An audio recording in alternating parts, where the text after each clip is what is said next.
አዴታት ትግራይ ኣብ እዋን ጽንተታዊ ኩናት ዝነበዖ ንብዓት ዘእውኦ ኣውያት ኣብ ዝሕዚ እዋን ድማ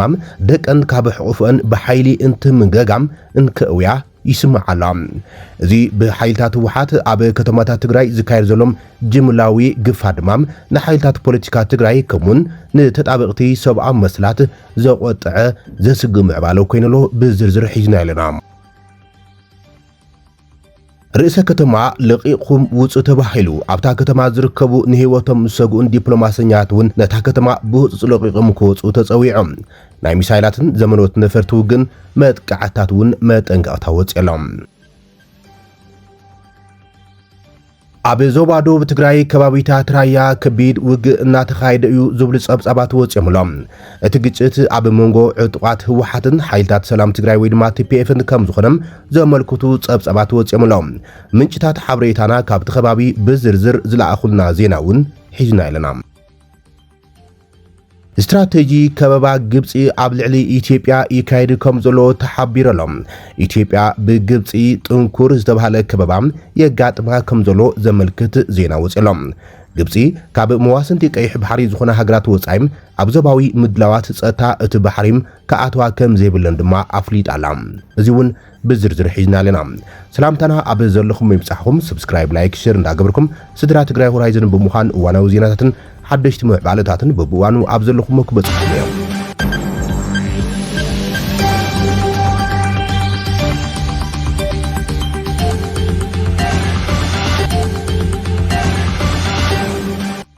ኣዶታት ትግራይ ተረፍ መስዋዕቲ ዝሓለፈ ኩናት ደቀንን ገና ንኡሳት ደቀን ካብ ሕቑፈን ህወሓት መንጢሉ ይገፈሙ ከም ዘሎም ብዙሓት ሓበሬታት ይወፅሎም። መሻርክቲ ትማሊ ንኣዶታት ትግራይ ዝዕምፅን ዘጋፍዕን ዝነበረ ሻዕብያ ምዃኖም ውግንንኡ ብግልፂ ዘርኢ ዘሎ ህወሓት ልክዕ ከምቲ ኣብ ኤርትራ ስርዓት ግደፍ ዝገብሮም ግዱዳት ግፋታት ኣብ ትግራይ እውን መዓልታዊ ንኣዶታት ትግራይ ከንብዕን ከእውን ጀሚረሎም። ካብ ትግራይ ዝተፈላለዩ ከባቢታት ዝበፅሕና ዘሎም ብምስሊ ዝተሓገዙ መረዳእታት ከም ዘመላኽትዎም ህወሓት ንስድራ ቤታት ትግራይ ብኣስገዳድ ደቀን ከወፍያም ይገብር ከም ዘሎ ዘርእዮም። እቶም ምስልታት ከም ዝረድእዎ እንተኮይኑ ምልሻታት ህወሓት ምስ ጉጅለ ልምዓት ቀበሌታት ብምትሕባር ገዛ ገዛ ብምዛር ቆልዑት ብሓይሊ ሒዞም ናብ ዝተዳለዋ መኻይን ብምስቃል ብኣስገዳድ ናብ ወተሃደራዊ ታዕሊማት ዝወሃቦም ከባቢታት ይወስድዎም ከም ዘለዎ እዮም። ኣዴታት ድማ ልክዕ ከምቲ ኣብ እዋን ጽንተታዊ ኩናት ብጸላእቲም ግፍዕን ፍጸም ርእሰን ሒዘን ዘውዮ ዝነበራም ሕዚ ድማ ብህወሓት ዝፈትዮም ደቀን ተመንጊገን እንትምንጠላም ብኣውያት ስምዒተን ይገልጻለዋ።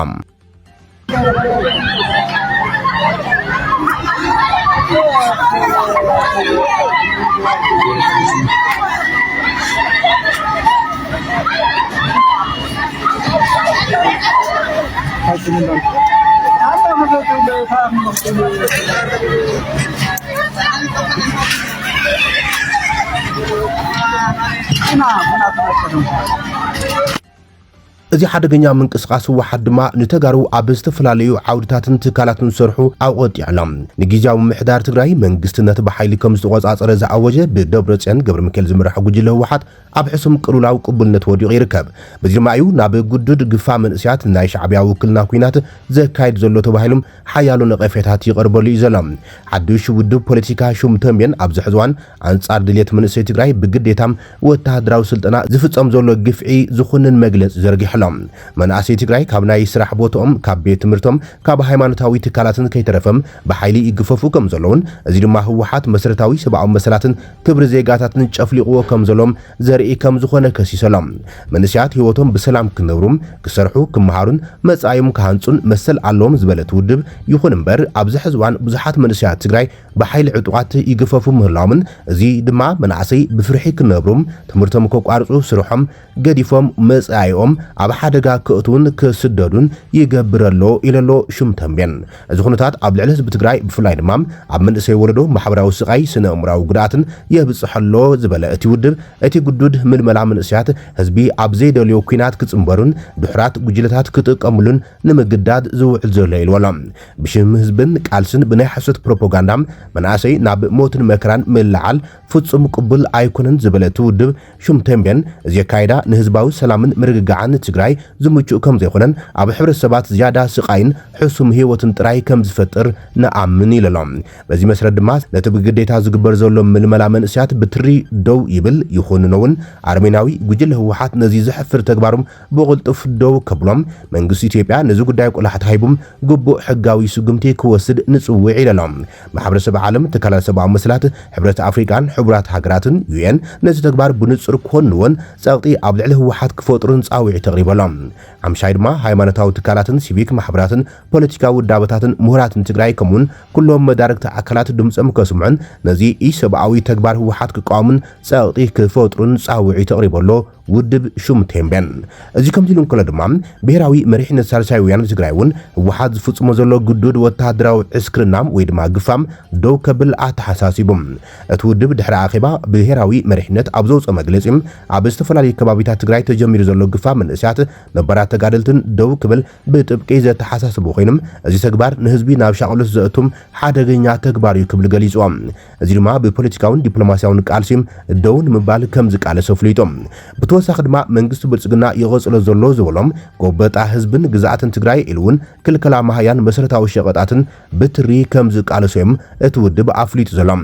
እቲ ኣብ ቀረባ እዋን ተወንዚፉ ጸንሐ ብዝብል ንዝተመለሰ መንግስቲ ኣፍልጦ ከም ዝህቦን ዝውስኖም ውሳነታትን ተግባራትን እውን ሕጋውነትን ተቐባልነትን ዘይብሎም እዮም ክብል ኮኒንዎ ሳወት ኩናት ኣብ ትግራይ ክተርፍ ኣብ መንጎ ተጋሩ ብሄራዊ ልዝብን ዕርቅን ክካየድ ድማ ጸዊዖሎም ምስ ውድብ ናጽነት ትግራይ ነጻነት ዝጀመርዎ ግንባር ንግዚኡ ደው ክብል ከም ዝገበረ ድማ ኣፍሊጦሎ ሳወት ምስቲ ውድብ ዝተመስረተ ግንባር ንግዚኡ ደው ክብል ከም ውድብ ዝወሰነሉ ምክንያት ኣብ ቀረባ እዋን ዝተወሰነ ውሳነን ምዕባለታትን ካብ ምባል ወጻኢ ብግልጺ ዝቐመጠ ነገር የለን እዚ ከምዚ ኢሉ እንከሎ ድማ ኣብ ትግራይ መናእስያት ብግዱድ ተገፊፎም ናብ ወተሃደራዊ ማዓስከራት ንክኣቱም ይግበር ከም ዘሎም ቀዳምነት ንሰብኣዊ መሰላት ዝተባሃለ ተሓላቂ ሰብኣዊ መሰላት ገሊጸሎም እቲ ትካል ኣብ ትግራይ ብዛዕባ ጉዱድ ወተሃደራዊ ምልመላም ይግበር ከም ዘሎን ወይ ድማ ከም ዘሎን ሓበሬታት ይእክብ ከም ዘሎን ሓፈሻዊ ውጽኢት ምርመራም ንህዝቢ ዕላው ከም ዝገብር እቲ ተሓላቂ ሰብኣዊ መሰላት ገሊጸሎም ርእሰ ከተማ ለቂኹም ውጹእ ተባሂሉ ኣብታ ከተማ ዝርከቡ ንህይወቶም ዝሰጉን ዲፕሎማስያታት ሃገራትን ብህፁፅ ለቂቖም ክወፁ ተጸዊዖሎም ናይ ሚሳይላትን ዘመነዎት ነፈርቲ ውግን መጥቃዕታት እውን ይመጠንቀቕታ ወፅዮም ሩስያ ስርዓታዊ መጥቃዕታት ኣብ ትዳልወሉ ዘላዋን ወጻእተኛታት ካብ ርእሰ ከተማ ዩክሬን ኬቭ ክወፁ ኣጠንቂቓ ሞስኮም ኣብ ልዕሊ ርእሰ ከተማ ዩክሬን ዝካየድ ስርዓታዊ መጥቃዕቲ ነቲ ኣብ ቀረባ እዋን ኣብ ዞባ ሉሃንሳክ ዝተፈጸመም መጥቃዕቲ ዩክሬን ምላሽ ንምሃብ ኢላ ሩስያ ኣብ ኬቭ ኣብ ዝርከባ ትካላት ምክልኻል ኢንዱስትሪያዊ ትካላት ተኸታታሊ ስርዓታዊ መጥቃዕታት ክትገብር መደብ ከም ዘሎ ኣፍሊጣላ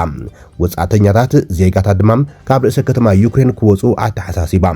ሚኒስትሪ ምክልኻል ኣብ ዘውፅኦ መግለጺ እቲ መጥቃዕቲ ነቲ ዝሓለፈ ሰሙን ኣብታ ዝተጎበጠት ዞባ ሉሃንሳክ ኣብ ዝርከብ ስታሮቢልክ ኣብ ዝርከብ ደቀስ ተምሃሮም ዝተፈጸመ መጥቃዕቲ ሰብኣዊ ኣልቦ ነፈርቲ ዩክሬን ምላሽ ንምሃብ ምዃኑ ገሊጹ ዩክሬን ኣብ ዝሓለፈ ኣዋርሕ ናይ ሰብኣዊ ኣልቦ ነፈርቲ ውግእ ዓቕማ ኣብ ዝዕበየትሉን ብፍላይ ድማ ኣብ ዕላማታት ሩስያ ብፍላይ ትሕቲ ቅርጺ ጸዓት ሞስኮ ኣብ ምውቃዕ ርኡይ ዓወት ከም ዘመዝገበት ይዝግለጽ ቅድሚ 4 ዓመታት ኣብ ልዕሊ ጎረቤታ ሙሉእ ወራር ዝጀመረትን 4 ካብ ምብራቃዊ ዞባታት ዩክሬን ናታ ምዃና እትገልጽን ሞስኮ ነቶም መጥቃዕታት ሽበራ ኢላ ብምጽዋዕ ዓበይቲ ሚሳይላትን ሰብኣዊ ኣልቦ ነፈርትን ዝተሓገዘ ጅምላዊ መጥቃዕታት ብምፍጻም ምላሽ ይባትሎም እያ ሚኒስትሪ ጉዳያት ወጻኢ ሩስያ ኣብ ናይ ትማል መግለጺኦም እቲ ኣብ ልዕሊ ስታሮቢልስክ ዝተፈጸመ መጥቃዕቲ ናይ መወዳእታ ቀቢጸ ተስፋዊ ፎኩስ ዝመልክት ምዃኑ ገሊጾም ሩስያ ድማ ከም ግብረ መልሲም ስርዓታዊ ተኸታታሊ መጥቃዕታት ክትገብር ምዃናን እዚ ድማ ድሮናት ዝስራሓሉ ዝጽገናሉን ፕሮግራም ዝግበረለንን ናይ ኣጠቓቕማ ዝዳለውለን ፍሉያት ቦታታት ዩክሬን ኢላማ ክኾኑ ምዃኑ ኣጠንቂቖም ከምዚኦም ዝበሉ መሳለጥያታት ኣብ መላእ ኬቭ ፋሒሎም ከም ዘለዉ ዘመልከተት መግለጺ ኣባላት ዲፕሎማስያዊ ተልእኾታትን እጉራውያን ትካላትን ሓዊሱ ወጻእተኛ ዜጋታት ካብታ ከተማ ቀልጢፎም ክወጹም ነጠንቅቕ ኢሎም ብተወሳኺ ነበርቲ ኬቭ ናብ ወተሃደራውን ምምሕዳራውን ትሕተ ቅርጺ ትካላት ካብ ምቕራብ ክቁጠቡ ድማ ኣተሓሳሲብሎ ሚኒስትሪ ጉዳያት ወጻኢ ሩስያ ድሕሩ ብሚኒስትሪ ጉዳያት ወጻኢ ኣብ ዝዘርግሕ መግለጺ ሚኒስትሪ ጉዳያት ወጻኢ ሰርጌይ ላቭሮቭ ንሚኒስትሪ ጉዳያት ወጻኢ ኣሜሪካ ማርኮ ሩቢዮ ብዛዕባ ትውጥን ከም ዝመኸሮን ንሰራሕተኛታት ኤምባሲ ኣሜሪካ ካብ ኬቭ ክወጹ ከም ዘሎም ከም ዝተማሓጸኑን ተገሊጾም ላቭሮቭ ንመዘንኡ ሩቢዮ ብቴሌፎን ኣብ ዝሃበ ሓበሬታ እቲ ስጉምቲ ነቲ ብስርዓት ኬቭ ኣብ ልዕሊ ቲም ኣብ መሬት ሩስያ ዘለዉ ሰላማዊ ህዝብን ሲቪላዊ ቦታታትን ዝካየድ ዘሎም ቀጻሊ ግብረ ሽበራዊ መጥቃዕታት መልሲ ንምሃብ ከም ዝኾነ ይገሊጾም ካብ ሐሙስ ክሳብ ዓርቢ ኣብ ሓደ ለይቲ ዝተወንጨፉም ስታሮቢስክ ሓደ ካብቶም ኣብ ውሽጢ ኣዋርሕ ኣብ ዩክሬን ዝቐትሉ ከምዚ ዓይነት መጥቃዕታት ዝወቕዐ ሰብ ኣልቦ ነፋሪት ሳልቮ እውን 42 ሰባት ቆሲሎም እቲ መግለጺ ሚኒስትሪ ጉዳያት ወጻኢ ንህጉራዊ ሰብኣዊ ሕጊ ብግልጺ ሸለልትነት ዝብል ስያመ ዝሃቦ ኮይኖም ከምኡን ካልእ ቁሉዕ መርኣያ ናይዝን ግብረ ሽበራዊ ባህሪ ናይቲ ኮነ ኢሉ ንሰላማዊ ሰባት ዘጥቅዕን ብዙሕ ደም ህፃናት ካብ ምቕታል ድሕር ዘይብልን ስርዓት ኬቭ ይልወሎ ወታደራዊ ሓይሊ ዩክሬን ኣብ መደቀስ ተምሃሮ ዝተፈጸመ መጥቃዕቲ ንሓደ ኤሊት ኣሃዱ ትእዛዝ ሰብ ኣልቦ ነፈርቲ ከም ዘወቕዐ ብምግላጽ ሓላፍነት ከም ዘይወስዱ ገሊጾም ሚኒስትሪ ጉዳያት ወጻኢ ዩክሬን አንድሪ ሲቢሃ ብዛዕባ ሞስኮም ዘካየደቶ ስጋትን ወጻእተኛት ካብ ኬቭ ክወጹ ጻውዒትን ርእይቱ ዝሃቡ ኮይኖም መሓዙት ሃገራት ንጸሊም ሩስያ ኢዶም ከይህቡም ተማሕጺኖም ልዕሊ 70 ናይ ወጻኢ ዲፕሎማስያኛት ዝሓለፈ ሰኒም ነቶም ግዳያት መጥቃዕታት ኬቭ ኣኽበርቶም ብምሃብ ኣብ ከቢድ ጉዳት ዝበጽሐ ከባቢታት ዑደት ገይሮም እዮም ኣምባሳደር ፈረንሳይ ጌል ቬሴር ደራሰባት ዝሓለፈ ሰኒ ኣብ ስራሕ ከም ዝተመልሱን መዓልታዊ ናብሮኦም የካይዱ ከም ዘለውን ኣመልኪቶም ቬሴር ንማዕኸን ዜና ሮይተርስ ኣብ ዝሃበ ቃል እዚ ተጸዋርነት ንምርኣይ ዝሕግዝ መንገዲ እዩ ኣብ መላእ ዓለም ድማ ነዚ ምድጋፍና ኣዝዩ ኣገዳሲ እዩ ዝመስለኒ ኢሎም ኣብ ደቡብ ትግራይ ወረዳ ዛታ ኣብ መንጎ ዕጡቃት ህወሓትን ሓይሊ ሰላም ትግራይ ቲፒኤፍን ግጭት ከም ዘጋጠመ ተገሊጾም እሙናት ምንጭታት ካብቲ ከባቢ ከም ዝገለጽዎም ካብ ንህወሓት ኢና ንውግን ዝብል ውሳነ ካብ ኮርን ላዕሊ ብምቋም ተደፊኦም ናብ በረኻታት ዓፋር ከም ዝወፁ ዝገልጹም ብጀነራላት ቲዲኤፍ ነበር ዝምርሑ ሓይልታት ቲፒኤፍን እቶም ተኣማንነቶም ንህወሓት ዝዓወጅን ዕጡቃት ወገን ራያ ዳግም ናብ ግጭት ከም ዝኣተው ተጸብጺቡ ዘሎ እዚ ዳሕራዋይ ኣካል ናይ ዝግጭት ኮይኑ ኣብ ከባቢ ደቡብ ዓፋር ኣብ ራያ ዘጋጠመ ግጭት ንዝሓለፉ ሒደት መዓልታት ቀጺሎም ኣብ ወረዳታት ራያ ዛታን ከቢድ ትኹስን ወተሃደራዊ ወጥረ ስዒቦም ምህላውዮም እቶም ፍልፍላት ዜና ገሊጾም ብመሰረት እቶም ምንጭታት ዜናም ካብ 16 ጉንበት 2018 ጀሚሮም ምሸት ንሩባ ጽላረ ስጊሮም ናብ ወረዳ ዛታ ኣትዮም እቶም ዕጡቃት ኣብ ትሕቲታ ወረዳ ዝርከብ ደውቆል ዳራም ድንቃን ከምኡን ናብ ንኡስ ወረዳ ማይ ማዕዶ ማጭማጫን ግሽ መሎኩን ናብ ዝበሃል ከባቢታት ዝኣተው ኮይኖም እቲ መጥቃዕቲ ሰራዊት ምክልኻል ፌደራል ተሓዊሶም ናብ ሩባ ግባይ ኣብ በቃን ብዝተገብረ ሰፊሕ ምንቅስቃስ ምዃኖም እቶም ምንጭታት ሓቢሮም ኣሎም ንስዒቡ ንጽባሓይቱ ማለት እውን ጉንበት 17 2018 ካብ ሰዓት 2 ቅድሚ ቀትሪ ክሳብ ሰዓት 7 ድሕሪ ቀትሪ ዕጡቃት ህወሓት ናብቲ ምስ ሽፍታ ብምባል ኣናይቶም ዝጽውዑ ሓይሊ ቲፒኤፍ ተውሲ ከም ዝኸፈትሎም እቶም ምንጭታት ዜና መልኪቶም ክልቲኦም ወገናት ካብ ክላንሽኮቭ ክሳብ ተውሲ ድሽቃታት ዝበጽሑም ከበድቲ ኣጽዋራት ዓሚሮም ንሰዓታት ዝኣክል ከቢድ ልውውጥ ተውሲ ኣካይዶም እዮም ምንጭታት ከም ዘመልክትዎም እቲ ግጭት ምሸት ብዝያዳ ከም ዝገደደም ካብ ሰዓት 12 ኣጋግዘ ጀሚሩ ድማ ኣብ ከባቢታት ሩባ ጅልዋን ጽላርን ክብድ ዝበለ ውግእ ከም ዝተኻየደም እቶም ፍልፍላት ሓቢሮም ኣሎም ሎሚ ጉንበት 18 2018 ኣንፈት እቲ ውግእ ካብ ለይቲ ጀሚሮም ተغይሩ ዕጡቃት ህወሓት ኣርሚ 31 ዝተባሃለት ወተሃደራዊ ኣሃዲኦም ናብ ወረዳ ዛታ ብምግዓዝ ሰፊሕ ጽረ መጥቃዕቲ ከም ዝኸፈቱ ድማ ፍልፍላት ትግራይ ሆራይዘን ካብቲ ከባቢ ብጽሑፍ ሓቢሮም ኣሎም በዚ ድማ እቲ ንህወሓት ዝተላኣኸ ዕጡቕ ሓይሊ ንሓንቲ ፓትሮል መኪና ሰራዊት ምክልኻል ከም ዝሓዘን ኣብቲ ግጭት ኣትዩ ዝነበረ ሓይሊ ቲፒኤፍ ከም ዘንሰሓበም ይገልጹ እቶም ፍልፍላት ዜና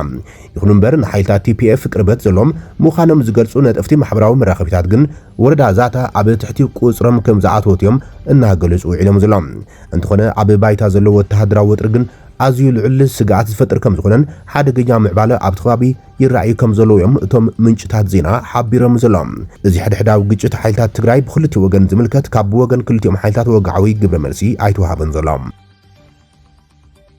ኣብ ልዕሊ ኢትዮጵያ ጥንኩር ዝተባሃለ ከበባ ይካየድ ከም ዘሎ ተገሊጹ ስትራቴጂካዊ ከበባ ግብጺ ኣብ ልዕሊ ኢትዮጵያ ንጉዕዞ ካንሸሎ ቀይሕ ባሕሪ ኢትዮጵያ ጻውጢ ዝፈጥር ከም ዝኾነ ተገሊጹ ኣሎ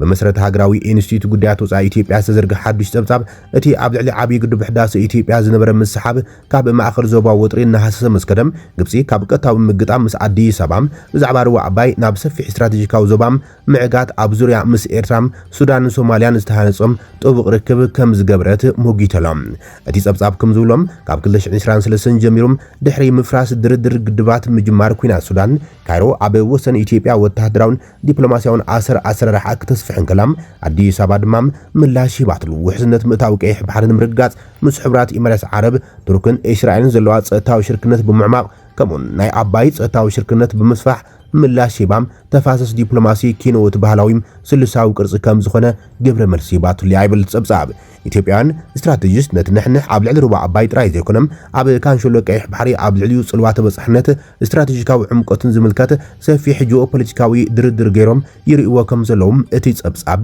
ይድምድም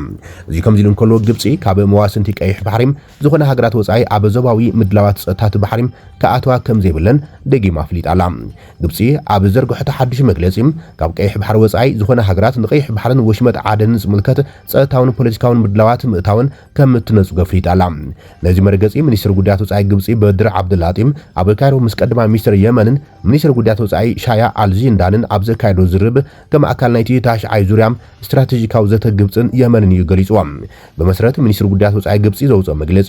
ዓብድላጢ ግብጺ ንሓድነትን ግዛኣታዊ ላዕላውነትን የመን ዘለዋ ደግፍን ህጉራዊ ተፈላጥነት ዘለዎ መንግስታውያን ዘመንግስታውን ትካላትን የመን እትድግፍ ከም ዝኾነ ደጊሙ ረጋጊጽሎም እቲ ዘተ ብተወሳኺ ዞባዊ ወጥሪና ዓበይ ኣብ ዝኸደል ዘለዋን ኣብ ቀይሕ ባሕርን ወሽመጥ ዓድን ኣብ ድሕነት ባሕሪ ዘተኮረ እዩ ተባሂሎም ዓብድላጢ ግብጺ ንቀይሕ ባሕርን ወሽመጥ ዓድን ህጉራዊ ወይ ወተሃደራዊ ምግባር ዝዓለመ ፈተነታት ብፍጹም ምንጻግ ከምኡን ካይሮ ምስ ክልቲኡ መስመራት ማይ ዝተኣሳሰሩ ምድላዋት ካብ ገማግም ባሕሪ ዘይኮነ ሃገራት ወጻኢም ክሳተፋ ምቕባል ቅቡልነት ከም ዘይብሉ ገሊጾሎም ነቲ ዞባ ናይ ምውሓስን ምምሕዳርን ሓላፍነት ናይቲ ምስ ቀይሕ ባሕሪ ዝዳወባ ሃገራት ዓረብን ኣፍሪቃን ጥራይ ምዃኑ ይገሊጾም ክልቲኦም ወገናት ኣብ ርእሲቲ ወተሃደራዊ ረቑሒታት ቁጠባውን ልምዓታውን ሸነኻት ዘጠቓለለም ሰፊሕ ዘተ ኣብ ድሕሪ ቀይሕ ባሕሪ ከም ዘካየድ እዩ ተሰሚዑ ዘሎ ክብራትን ፍትዋትን ተኸታተልቲ ዜናታትና ነዚ ሰዓት ዝበልናይ መሓደሽቲ ምዕባለታትን እዋናዊ ዜናታትን ዛዚምና ንሰናይ ምክትታልኩም ነመስግን ሰላም